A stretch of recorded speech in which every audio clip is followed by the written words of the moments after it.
Muchas gracias. Tiene la palabra el señor presidente del Gobierno. Silencio, por favor.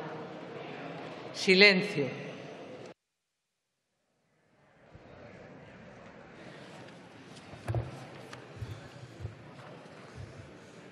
Señora presidenta, señores y señores diputados, señor candidato, si tantas ganas tenía de hacer la crítica de mi Gobierno, lo que tenía que haber hecho usted era poner de candidata a la señora Montero y hacer usted la defensa de la moción. Quiere estar usted en todos los sitios a la vez y se estrella en todos ellos, en la oposición y en el eventual Gobierno. Y aunque tenga muchos méritos, no llegan que haya constancia al menos hasta el don de la bilocación. Además, no me parece que la señora Montero no haya estado lo suficientemente contundente como para que haya venido usted a continuación a estropearle su intervención. No debería.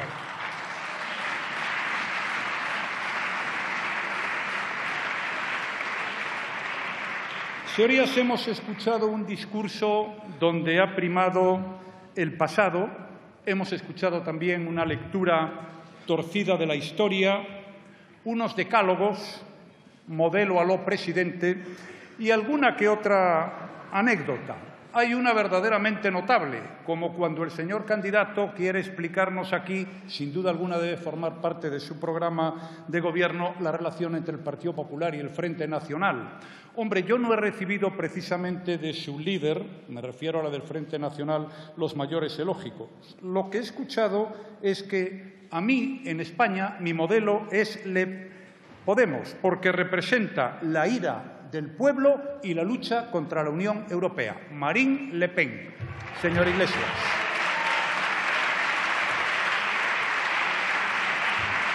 Bueno, y ahora,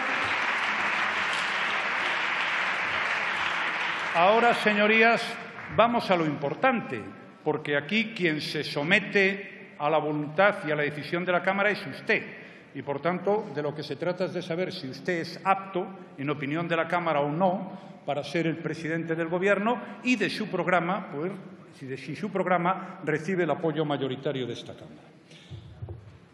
Señor Iglesias, los españoles no quieren que usted les gobierne. Usted, que es el candidato y que se presenta hoy a pedir apoyos. Y lo han dicho con claridad cada vez que han tenido que pronunciarse al respecto. Los resultados que ha obtenido usted en los dos procesos electorales de carácter general que se han celebrado en España demuestran claramente que dista mucho de ser la persona preferida para gestionar los asuntos que a todos nos conciernen. Y a mayor abundamiento, cada vez tiene menos apoyo. Ha perdido en 6 meses más de 1 millón de votos. Cuanto más le conocen, menos le votan. Cabe preguntarse, a la vista de esos hechos que son objetivos, cómo es posible que, siendo usted tan brillante, tan sensible y tan cercano a la gente, esa propia gente desdeñe sus méritos y muestre con claridad su preferencia por los demás.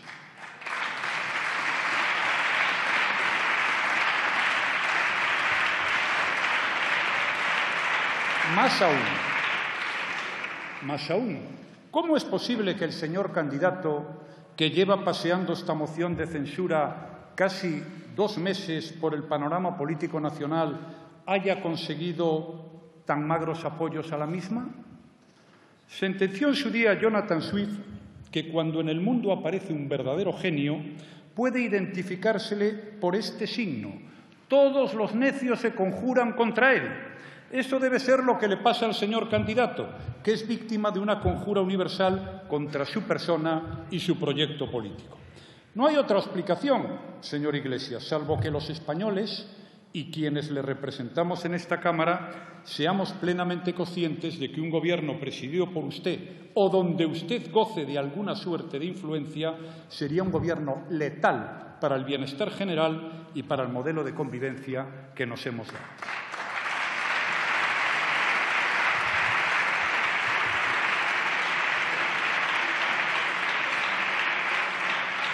Señor candidato, usted no debe ser presidente del Gobierno de todos los españoles. No debe serlo por el sucedáneo de programa de Gobierno que nos ha presentado a esta Cámara, pero también por lo que ha dicho y ha hecho en España hasta el día de hoy. No debe ser el presidente del Gobierno, señor candidato. Es más, estoy absolutamente convencido de que usted coincide con esta afirmación. Y si no fuera así, me preocuparía mucho más de lo que lo estoy en estos momentos. Usted sabe, además, que no va a ser presidente del Gobierno. Ni siquiera es esa su pretensión al venir hoy aquí. Lo de hoy es un hito más en su concepción original e innovadora de la actividad política, la política espectáculo. No me lo tome a mal. Para usted la política son gestos, puestos en escena, eslóganes, poses fotográficas y todo tipo de elementos que funcionan con eficacia en la sociedad del espectáculo. Es lógico, por tanto, que procure fabricar todos los que pueda, incluida esta moción de censura. Lo que le sucede a ustedes es que no pueden perder el foco de las cámaras porque para ustedes la imagen es cualquier cosa menos un accesorio. Pero, señoría, un parlamento es mucho más que una tertulia, uno de sus círculos o una asamblea de facultad. Ya sé que usted piensa lo contrario, incluso lo ha dejado por escrito. En lo que se refiere a los debates específicamente políticos, los platós de televisión se han convertido en los verdaderos parlamentos. Pero no es así, señor Iglesias. La gran diferencia es que en el Parlamento está representada la soberanía nacional y eso, señoría, conviene tomárselo muy en serio. Sus ardides publicitarios le pueden haber ayudado a ocupar el escaño que ocupa, pero aquí se acaba su recorrido. Usted no debe ser presidente del Gobierno porque su devoción por la política como un mero espectáculo le incapacita como gobernante a los ojos de los españoles.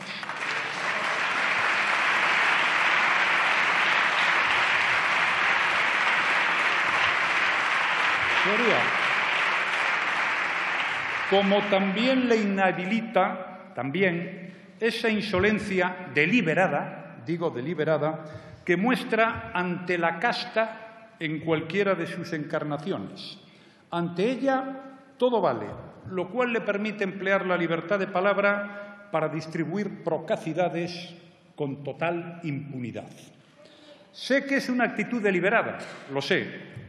Lo reclama la liturgia redentora, ese manto de marginalidad y rupturismo que su señoría muestra, ese formato televisivo, afectado y teatral de su vida pública. Se ve que el hábito hace al monje mucho más de lo que se supone. Para usted es imprescindible un cierto barniz de impertinencia que plasme con viveza televisiva su enemistad con los poderosos, la repugnancia moral que le provoca la casta. ¿Cómo lograr que a su señoría, aunque ha condescendido a ser parlamentario, no le confundan con los demás, con los detestables? ¿Cómo dejar constancia de que esta Cámara no es su Cámara, de que los suyos no están aquí, sino fuera, a ser posible, alborotando? Señoría, necesita imprescindiblemente ese estilo desabrochado, esa palabrería inflamada, esa sobreactuación indignada que gasta habitualmente. Lo necesita.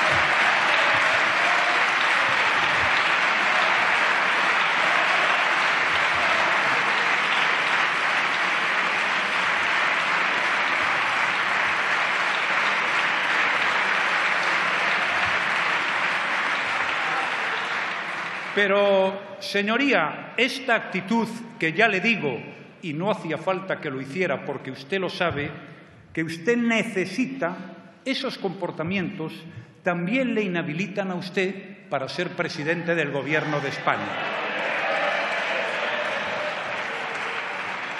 Señorías, hay algo todavía peor en su candidatura, su enfermiza obsesión por marcar el terreno con raya roja para dividir a los ciudadanos en buenos y malos, nosotros y ellos, los que merecen su apoyo y los que merecen su condena, los españoles de primera y todos los demás que son los que no se pliegan a sus estrategias. Y en esta clasificación, por supuesto, el Partido Popular ocupa la cúspide como símbolo capital del mal. Nosotros somos el verbigracia para todo lo malo. Señoría, ¿a qué viene esta moción que nos presenta si no es para que el Grupo Socialista manifieste de qué lado de la raya quiere estar? Usted tiene dividido al mundo entre buenos y malos, pero no para limar diferencias y articular la convivencia, no, sino para reconocer mejor al enemigo y vencerlo. Emplea usted la moral como un estropajo y tiene una vocación regeneradora abrasiva.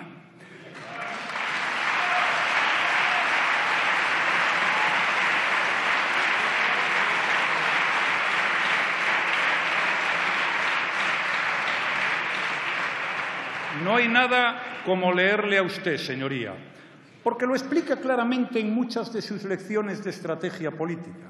Usted presume de haber superado las categorías habituales derecha e izquierda. Ha dado un paso más, ciertamente innovador. Su mundo se divide en dignos e indignos, decentes e indecentes, saqueadores y explotados. Usted no quiere debatir argumentos, quiere destruir al adversario. Se acuerda de su propia cita, la traje aquí a colación en mi primera intervención: hostigamiento, estigmatización y destrucción. ¿Se ha parado tan siquiera a pensar cuál tendría que ser la realidad española para que este discurso de división y de revancha fuera atractivo? El mal que usted necesita denunciar tendría que ser insoportable en sí mismo, no porque lo dijera usted, en sí mismo. Solo es insoportable, señoría, lo que está muy extendido y no se vislumbra el remedio. Y nada de eso ocurre hoy en España. Señoría, de verdad, entre usted y yo, ¿se ha parado usted a pensar lo que esta actitud le descalifica como gobernante? ¿Usted cree que puede gobernar bien quien ni se plantea siquiera gobernar para todos? Por eso no puede ser presidente del Gobierno.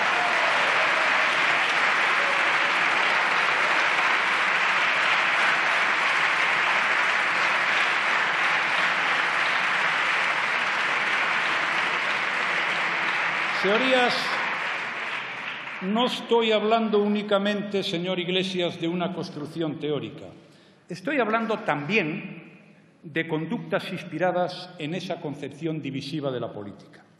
Conductas que les han retratado y que les retratan a ustedes como un partido que jamás debe gobernar España. No deben gobernar España quienes han dirigido actuaciones de acoso contra adversarios políticos, sea en la universidad o ante sus propios domicilios. Y eso lo han hecho ustedes, señores de Podemos.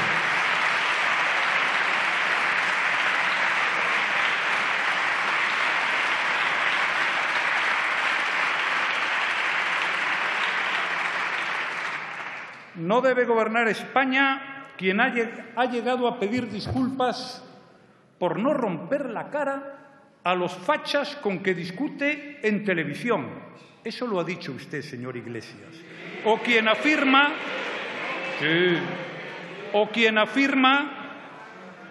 que el enemigo solo tiene un lenguaje, el lenguaje de la fuerza. No debe gobernar España, señor Iglesias, quienes han sido denunciados por llevar a cabo una, abro comillas, campaña sistematizada de acoso personal y en redes contra profesionales de distintos medios de comunicación a los que amedrenta y amenaza cuando está en desacuerdo con sus informaciones.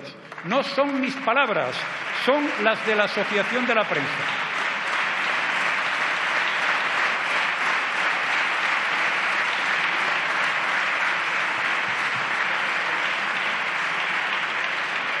Señorías, esa denuncia sí constituye en sí mismo una excepcionalidad democrática nunca visto hasta ahora en España. Y luego me hablan del plasma. Señorías, no estoy hablando de hechos tan remotos, ni de pecadillos de juventud de los que ustedes hayan mostrado algún tipo de arrepentimiento. No estoy hablando de un caso aislado, sino de una estrategia clara y definida de acoso al discrepante. Son ese tipo de conductas las que demuestran que ustedes no pueden gobernar España.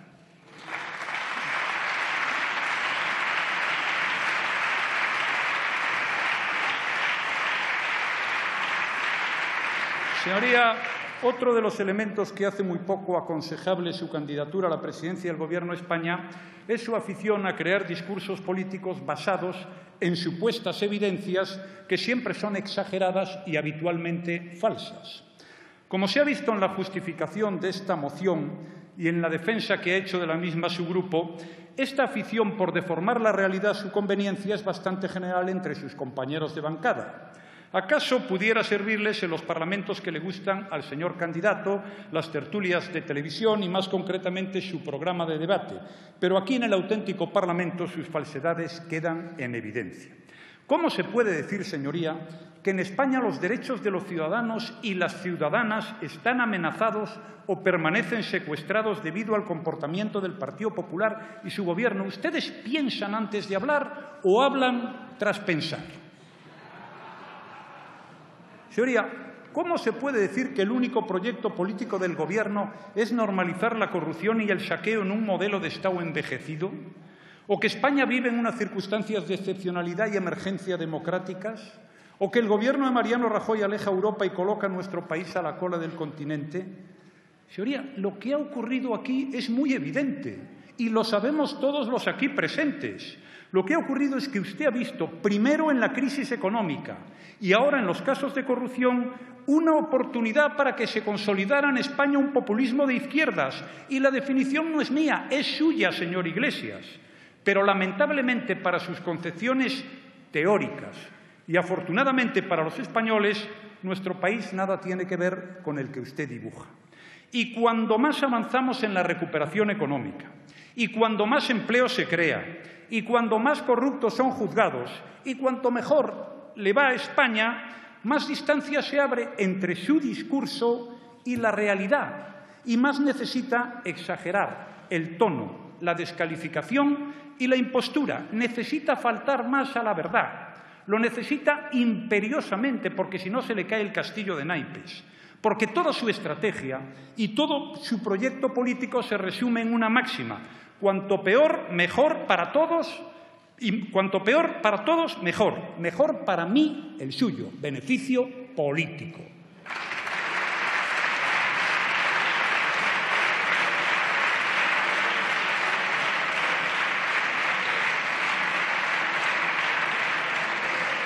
Señoría, su experimento de populismo de izquierdas a la española se disuelve a marchas forzadas como el hielo al sol de este mes de junio en Madrid.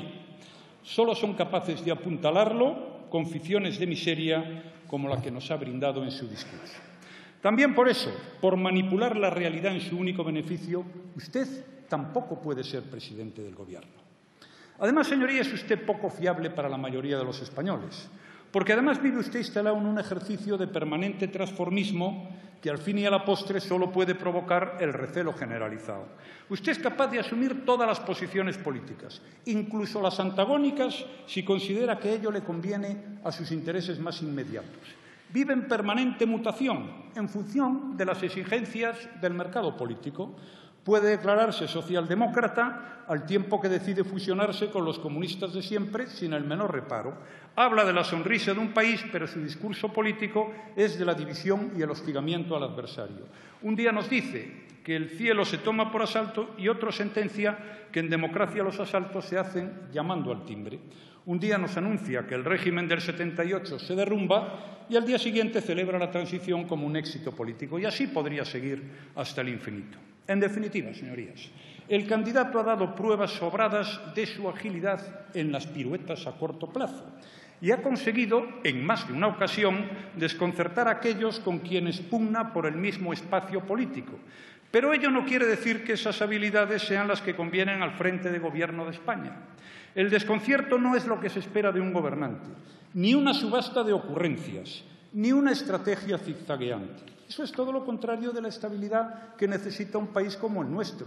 Todo esto lo que revela es que el candidato considera temerario mostrar sus cartas, que no ha llegado todavía la etapa en que se hará la luz, en una palabra que esconde sus intenciones, que usted no es fiable. Y por eso es natural que no inspire confianza. Y eso, señorías, es más notorio aún cuando le escuchamos a usted hablar de eso que ustedes llaman su programa político. Señoría, con franqueza, no puedo compartir su forma de entender España y el futuro de los españoles. No comparto su visión sobre nuestro país, su proyecto económico y social y su peculiar manera de concebir la democracia. Señoría, a usted no le gusta el sistema democrático que tenemos en España, ni comparte lo que se hizo en nuestra transición, ni le gusta la Constitución española, eso que usted llama el régimen. Lo ha escrito usted. Fíjese lo que escribe usted. El régimen del 78, con su rey, sus pactos de la Moncloa, su bipartidismo, sus bases de la OTAN, su Constitución y su innegable consenso entre buena parte de la población, está en crisis. Por eso justifica su moción con afirmaciones tan ecuánimes como que España vive en una emergencia democrática, que los derechos de los ciudadanos permanecen amenazados y secuestrados o que el Gobierno quiebra las reglas básicas del juego democrático. Bien, es verdad, tengo que reconocérselo, que frente a este modelo usted nos plantea una alternativa. Su modelo democrático, que es un país que no vive ninguna emergencia democrática, un país donde se respetan los derechos de los ciudadanos y un país con un Gobierno cuyas decisiones son las propias del juego democrático, tal como usted lo entiende. Esta es su alternativa y estas son sus palabras, otra vez sus palabras, señor Iglesias. Es muy interesante vivir en un país como Venezuela, donde se están produciendo tantos cambios y tantas transformaciones que puede convertirse en un ejemplo democrático para los ciudadanos del sur de Europa. Ese es su modelo, el mío no.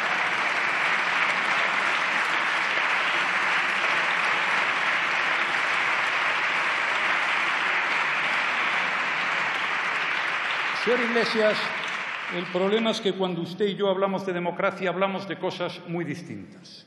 Yo no tengo la misma visión que tiene usted de lo que es un sistema democrático.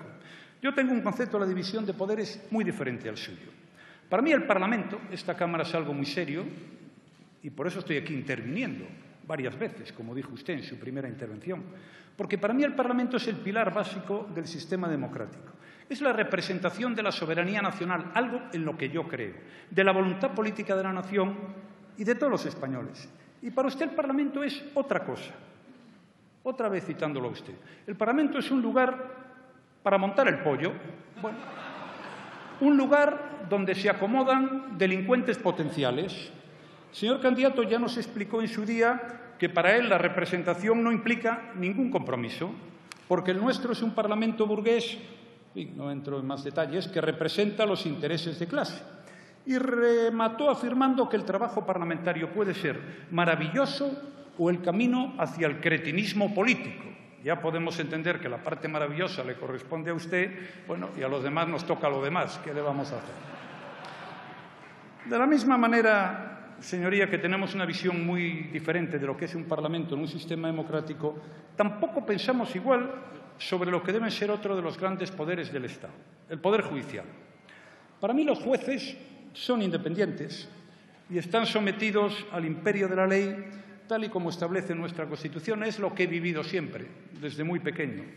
Sin embargo, señoría, para usted la división de poderes es algo muy diferente. Basta con leer el documento programático de Podemos de febrero del 16, donde se dice que la elección de la cúpula de la Judicatura deberá producirse por consenso, bajo la lógica de que los equipos del Gobierno estarán necesariamente compuestos por personas capaces, con diferentes sensibilidades políticas, pero comprometidos con el programa de Gobierno del cambio, que era el que usted le ofreció en su día al señor Sánchez. Comprenderá usted que mi entusiasmo ante esa suerte de afirmaciones sea muy limitado, porque mi pregunta, señoría, es ¿cómo entiende usted que se ejerce desde la Judicatura ese compromiso con el cambio?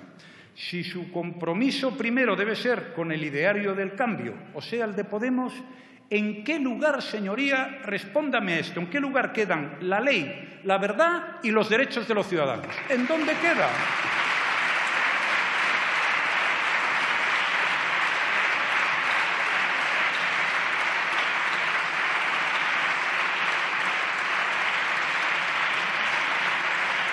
Señoría, diera la impresión, a la vista de tamañas afirmaciones, que lo que usted pretende no solo es ser presidente del Gobierno, sino que además aspira usted a compatibilizarlo con la presidencia del Tribunal Supremo. Tal es su manera de entender el principio democrático de la división de poderes. Y atienda esta, porque es no menos curioso y no menos inquietante. Su concepción de los derechos individuales de las personas que recoge nuestra Constitución y la de la mayoría de los países de nuestro entorno. Señoría, el derecho a la libertad de expresión es un principio básico de la tradición democrática de todo el mundo occidental. De todo el mundo occidental. Y no puedo compartir, por tanto, algunas de sus afirmaciones como aquella según la cual lo que ataca la libertad de expresión es que la mayor parte de los medios sean privados. Estoy en profundo desacuerdo. O incluso que existan medios privados atacan la libertad de expresión. Y lo malo de esta visión que usted tiene de los derechos individuales y que se acredita en una hemeroteca que, créame, es inagotable, es que no se limita usted a su habitual pose provocadora. Es una pose, sino que se plasma en comportamientos como los que ha denunciado la Asociación de la Prensa en el sonoro comunicado al que antes me referí. Señoría, tenemos formas de entender diferentes lo que es un sistema democrático. Para mí los derechos individuales, es que esto me lo creo, igual que la división de poderes, son lo más sagrado que tenemos los seres humanos, sí. Lo es el derecho a la libertad de expresión, pero también los demás que recogen nuestra Constitución. Por eso, señoría, quiero decirle con meridiana claridad que los escraches no son, como dice también usted, jarabe democrático de los de abajo, sino que son un atentado contra los derechos de las personas, su libertad, su intimidad y su posibilidad de opinar sin ser coaccionados. Esos son los escraches.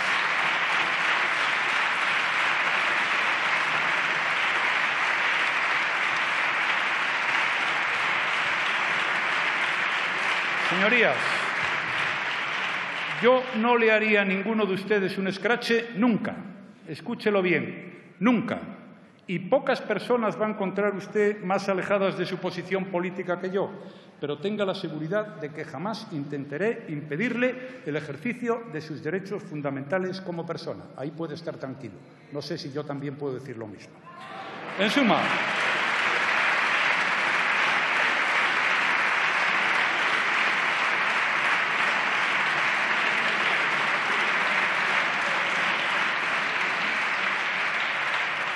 suma, al señor candidato la democracia real le gusta con reservas, con muchas reservas. No me refiero a la que usted anhela, sino a la real, a la que consumimos cada día en Occidente. Me temo que es demasiado imperfecta para su gusto, y no es el primero que piensa así en la historia, ¿eh? Hubo otros, como usted sabe, sin duda alguna, mucho mejor que yo, otros que también defendían la democracia, pero era la suya, a su estilo. No esta democracia decadente que caracteriza al Occidente civilizado, según usted, por civilizar.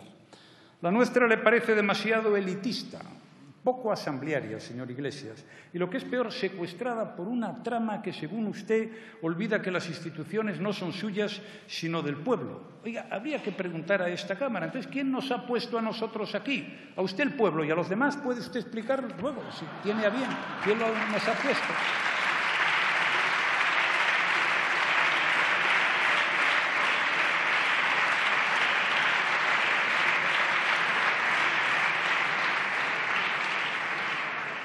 Señoría, yo soy demócrata por convicción y acepto que otros lo sean en compás de espera, pero no deseo que gobiernen. Ni sería bueno para la salud democrática de nuestro país ni para el bienestar del conjunto de los españoles. Y paso ahora a exponer a sus señorías los peligros que, a mi juicio, supondría la investidura del candidato para el bienestar social y económico de los españoles, así como para la recuperación que estamos consolidando con el esfuerzo de todos. Señor Iglesias, en mi intervención anterior afirmé que España en 2017 es un país que crece en el entorno del 3%, muy por encima de la media europea y también de algún país que nos ha puesto de modelo en el día de hoy. Crecemos más del doble que ese país, nuestros vecinos. Es nuestro país un país que está creando más de 500.000 de empleos al año, que reduce su déficit público al tiempo que baja impuestos. Cada día exporta más y acoge a más turistas, recibe más inversión internacional en todos sus sectores. Y gracias a ello mejora la financiación de los servicios públicos básicos y en especial de los servicios sociales. Yo le puedo decir que este panorama era bien distinto, para hablar con propiedad, era exactamente el contrario hace 6 años. Déficit galopante, desconfianza, subida de impuestos, altos costes financieros, falta de competitividad, bajada de salarios, pérdida de recursos para los servicios públicos y, lo que es peor, una destrucción masiva de empleo. Bueno, esto es lo que yo entiendo que es lo que vivimos como una verdadera emergencia nacional o como una situación de excepcionalidad, por dimensionar los propios conceptos que tanto gustan a su señoría. De ahí nacieron ustedes y otros. En el año 2011 vine a esta Cámara a pedir confianza, no podía ofrecer más. Hace 6 meses, en el debate de mi investidura, ya pude ofrecer algunos resultados. Hoy puedo decir incluso que las cosas van un poco mejor y que los españoles cuentan con un horizonte que cada vez es más esperanzador. Señoría, este es mi balance y mi aval. Y lo que yo ofrezco ahora es mantener las políticas que ayudan a la recuperación, al crecimiento económico, a la creación de empleo y al bienestar de los españoles. Y lo que usted propone es exactamente lo contrario. Plantea rectificar una a una las políticas que nos han sacado de la crisis y que han devuelto la confianza a la sociedad española, sembrando inestabilidad e incertidumbre. Usted quiere revertir todas las reformas, todo aquello que ha mejorado la competitividad de la economía, aquellas reformas que nos han llevado al crecimiento más vigoroso y a la creación de empleo más elevada de todas las grandes economías de la eurozona. ¿Qué argumento esgrimen para tan completa derogación? Ninguno. Simplemente no le gustan. En todos los países de la Unión Europea, en todos, el esquema que funciona es el equilibrio en las cuentas públicas y las reformas estructurales. Eso es lo único que permite corregir los desequilibrios, mejorar la competitividad y, en consecuencia, generar crecimiento económico y empleo. Y eso es lo que nos está permitiendo hoy incrementar la recaudación y dedicar más recursos a atender a las personas, y lo que nos hace más eficaces en la lucha contra la desigualdad y la pobreza. Señoría, esta política es exactamente la contraria a la que pretende hacer usted. Yo puedo asegurarle que el incremento desatado del gasto público, como ustedes han planteado en el reciente debate presupuestario, la subida de impuestos que preconizan y la marcha atrás en las reformas, solo serviría para volver a las andadas, volver al déficit, a los desequilibrios económicos, hundir la economía, el crecimiento, el empleo y poner en riesgo el estado de bienestar. Y ya ha habido, señor Iglesias, ejemplos prácticos en Europa de todo eso, y parece mentira que ustedes no se den cuenta y no sean conscientes. Ejemplos de lo que pasa cuando se crea desconfianza y ejemplos de cómo lo acaban pagando las personas en paro, los trabajadores, las pensionistas, algún país donde han perdido el 30% de su pensión. Esos ciudadanos en cuyo nombre hablan ustedes mucho, pero en cuyo bienestar parece que piensan poco. Señorías, les invito a que hagamos política ficción. Pongamos que en su señoría ganase el voto de investidura. Sencillamente, o usted incumple lo que promete y propone, como les ha pasado a algunos de sus compañeros europeos, o su radicalidad nos lleva de nuevo a la crisis de la que tanto nos está costando salir. Señorías, en este momento España está remontando la grave crisis que arrastramos desde el año 2007. Estamos afianzando la recuperación y sentando un futuro de empleo y crecimiento. Creo que con esfuerzo, con diálogo, con renuncias hemos ido tejiendo entendimientos y acuerdos en esta Cámara. Hemos dado certidumbres y serenidad a unos españoles que lo reclamaban tras largos meses de gobierno interino. No juguemos con fuego. No juguemos con fuego. No hace mucho tiempo España vivió una etapa de 5 años de crecimiento económico negativo. Y lo que no le conviene a España es el panorama de inestabilidad que su partido fomenta con discursos como los escuchados en esta Cámara en el día de hoy. En suma, señorías, de la misma manera que no compartimos su visión de lo que debe ser un sistema democrático, tampoco podemos compartir su política económica, porque haría daño, y mucho, al bienestar del conjunto de los españoles. Estos por sí solos, este y el anterior, son motivos suficientes para que en ningún caso podamos apoyar su candidatura. Pero hay otra razón, si cabe, aún más preocupante, y usted se ha referido intensamente a ella. A mí me preocupa su visión de España, señoría. Para mí España es un proyecto compartido de vida. A los españoles nos une nuestra historia, nuestra cultura, nuestras vivencias, las relaciones personales que unen mucho, pero sobre todo nos une nuestra voluntad democrática de vivir juntos. Fuimos nosotros, los españoles, quienes decidimos en nuestra Constitución lo que queríamos ser y cómo queríamos convivir, los que afirmamos la unidad de la nación, la soberanía nacional, la igualdad de todos y nuestros derechos fundamentales como personas y como ciudadanos. También decidimos, entre todos, señorías, la creación de nuestro Estado autonómico el que ha dotado del mayor nivel de autogobierno en toda la historia de España a las distintas nacionalidades y regiones que conforman nuestro país. Repito, el mayor nivel de autogobierno en la historia de España. Cuando se consiguió ese acuerdo, había gente que quería un Estado centralista, sin autonomías. Había otros que querían esas cosas. El gran éxito de aquella operación fue conseguir el acuerdo. Pues bien, todo eso es lo que quisimos los españoles. Y así seguirá siendo mientras los españoles no decidamos otra cosa diferente. Esa es al menos mi posición. Señoría, quiero saber exactamente qué piensa usted sobre eso. Le hemos oído hablar esta mañana otra vez, y le he atendido y mucho, de lo siguiente, de la reformulación del modelo territorial para que todas las naciones, comunidades políticas y territorios puedan encontrar su encaje dentro de España si así lo deciden. De eso le hemos oído hablar. También de la aceptación del derecho a decidir en aquellas naciones que lo hayan planteado con especial intensidad. También nos habló de eso. O de desarrollar un Estado plurinacional sin imposiciones, son sus palabras también. O de crear un Ministerio de la Plurinacionalidad, que era el que le correspondía al señor Domenech. Señoría, yo no sé si todo esto obedece a que ustedes están organizados como una amalgama de mareas, confluencias, corrientes y contracorrientes. No lo sé. Lo único que sé es que España no funciona como su partido, que son Pablo Iglesias y sus confluencias. El caso es que tiene usted ahora aquí, en el Parlamento, una magnífica oportunidad para aclararse y para aclararnos a los demás lo que en realidad piensa sobre nuestro país. Mire, iba a decir una cosa, pero no la voy a decir. Casi, si me convenciera sobre este asunto, hasta me plantearía votarle.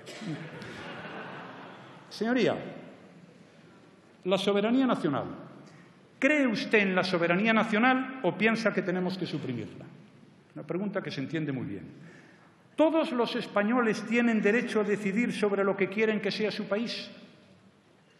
¿O, por el contrario, unos cuantos deciden y el resto acepta? Eso es lo que nosotros queremos saber de usted. Y si usted quiere que le tomemos en serio, que no lo sé, debe respondernos. Aquí no caben ambigüedades, ni medias tintas, ni cálculos políticos, que ha hecho usted muchos, señor Iglesias.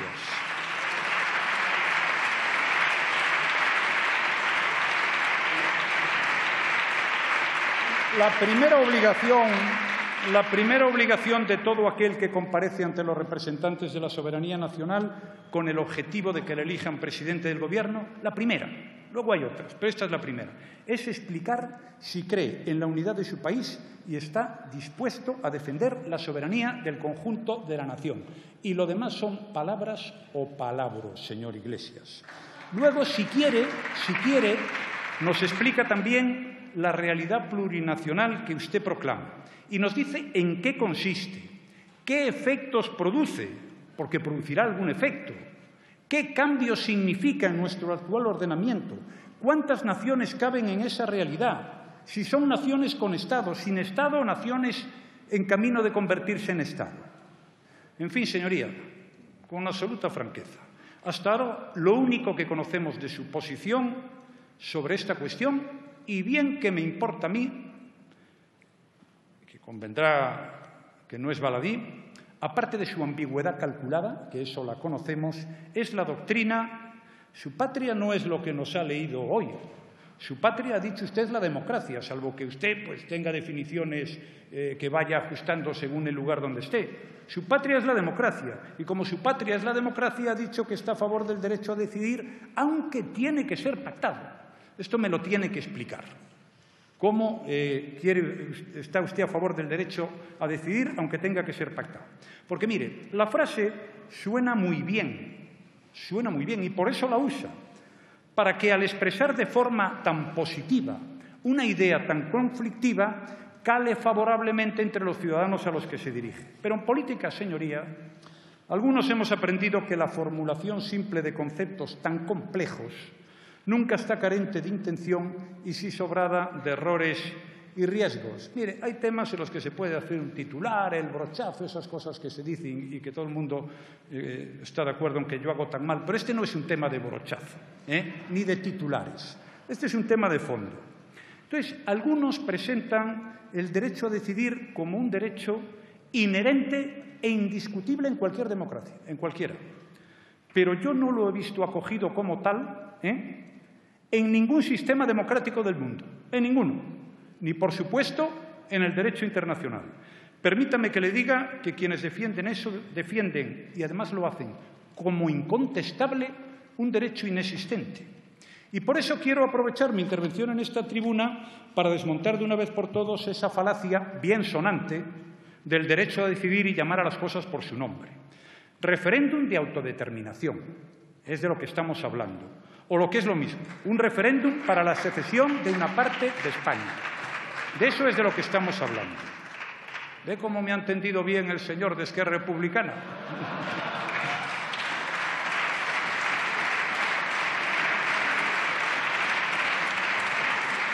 Bien.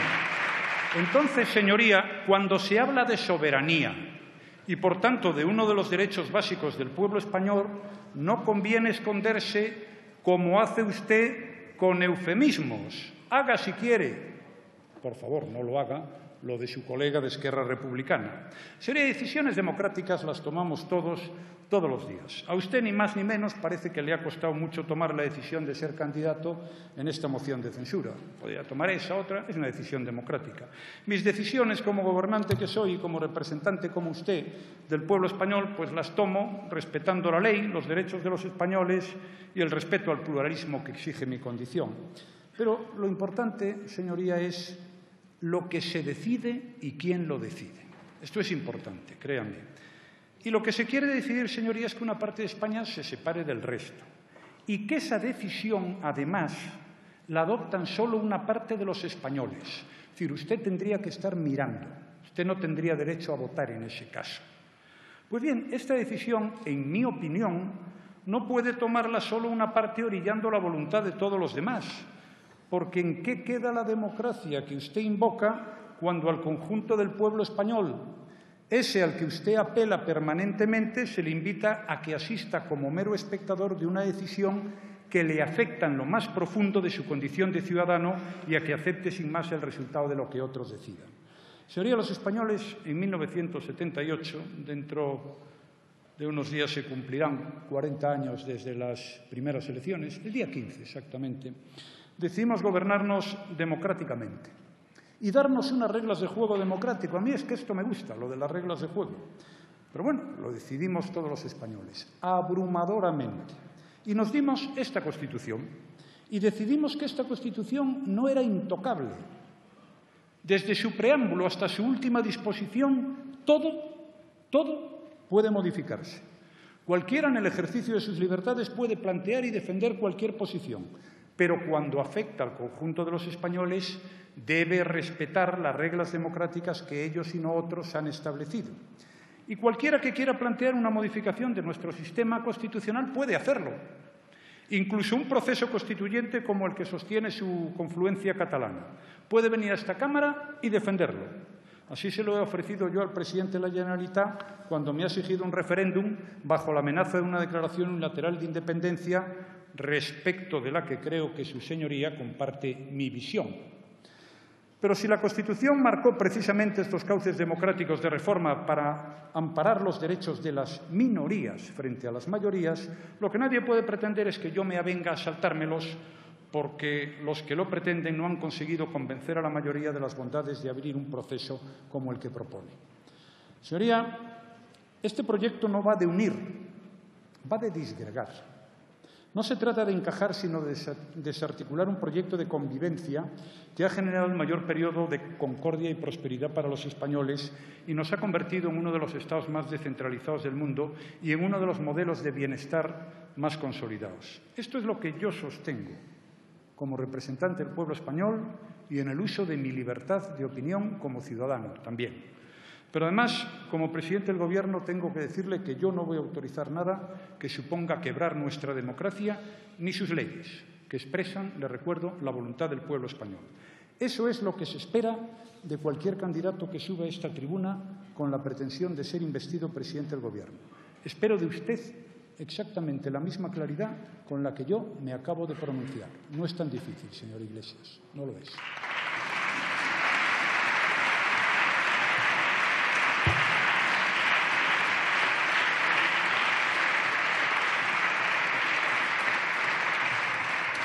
Y ya voy terminando. Señoría, con todo respeto, es usted una afición estratégica al servicio de una ideología que oculta sus intenciones. Todo su discurso político se basa en hilvanar supuestas evidencias que siempre son exageradas y habitualmente falsas, como le dije antes. Siembra la división entre españoles y muestra unas ideas inquietantes sobre la democracia, la soberanía nacional y la libertad. Promete bienestar para todos con políticas que nos devolverían a lo peor de la crisis y ha convertido la política en un concurso de gestos. Algunos han pensado que esta moción de censura era prematura. Yo sé que usted no lo cree, porque como buen discípulo de Rosa Luxemburgo, piensa que el camino se hace al andar y que los intentos prematuros son el único modo posible de andar, de educar a sus seguidores y de articular lo que usted llama respuesta cívica. Señoría, no se puede hacer revolución sin revolución.